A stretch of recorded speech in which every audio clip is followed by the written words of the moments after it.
So I had some free time today, so I wanted to give you guys the backstory about how all this journey came to be. And so I want to take you back to the beginning of how we are where we are right now. And so the journey started in about October. In October, my husband and I were on a vacation for his birthday, and we found out that we were pregnant with our 5th pregnancy. We've had, prior to that pregnancy, 4 other miscarriages. So we found out we were pregnant. We were super excited, and we get back home, and I remember looking around my house and telling my husband, we're not going to raise our kids here. And my husband looked at me like I was crazy, and he's like, what do you mean? We have a great yard, and we have acres of land, and we have a beautiful home, and tons of room to grow. And I was like, no, this isn't going to be our home. This isn't where we're going to raise our kids. So fast forward a little bit, and because it was our 5th pregnancy, they wanted me to see a specialist in Clermont. So we were commuting to Clermont every single week. Shortly after we found out that there was a lot of complications with the baby, and the baby's heart rate started dramatically decreasing, which meant that we were preparing to lose another one.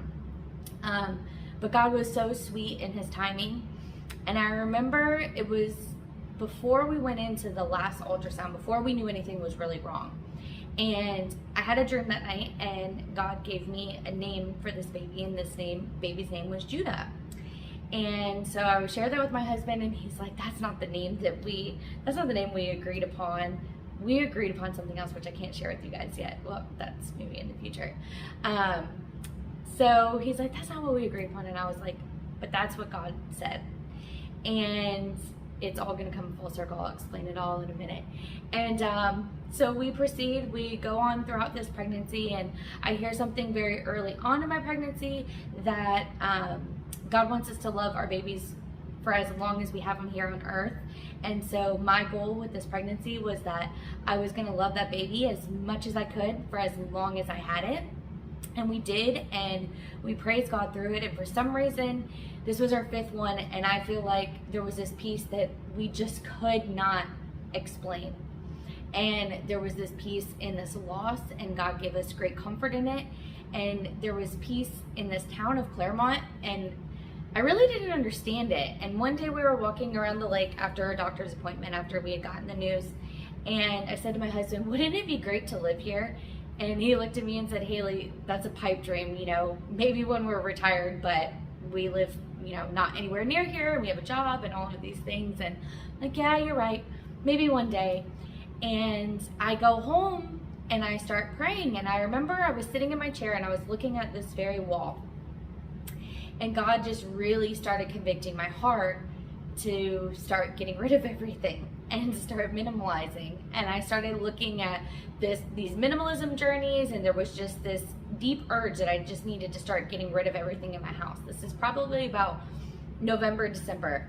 And then before you know it, it's like, you're gonna move. And I'm like, I am.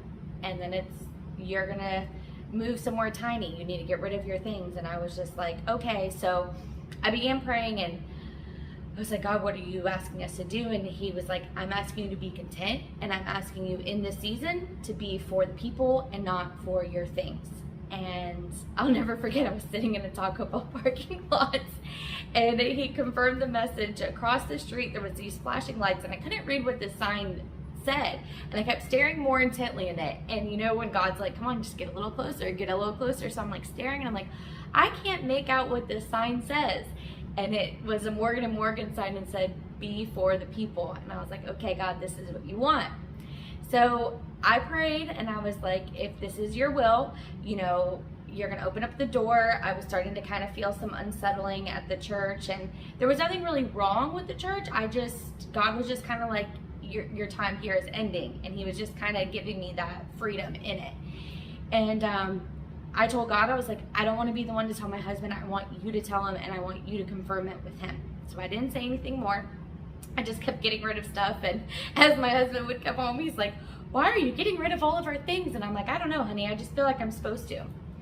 So January comes around, and he says, he comes home one day, and he's like, I think we're supposed to sell our house. And I said, really? He He said, I think I'm supposed to quit my job. I said, really? He said, I was in my prayer closet today and I just feel like we're supposed to move. And I'm like, whoa, where are we supposed to move to? And he's like, Clermont. I said, wow, that's crazy. That's the same exact thing that I got, that I didn't even tell you that that's what I felt like we were supposed to do. So we continued to fast and pray as a family to really seek God if this is what he was saying, and he made it so clear.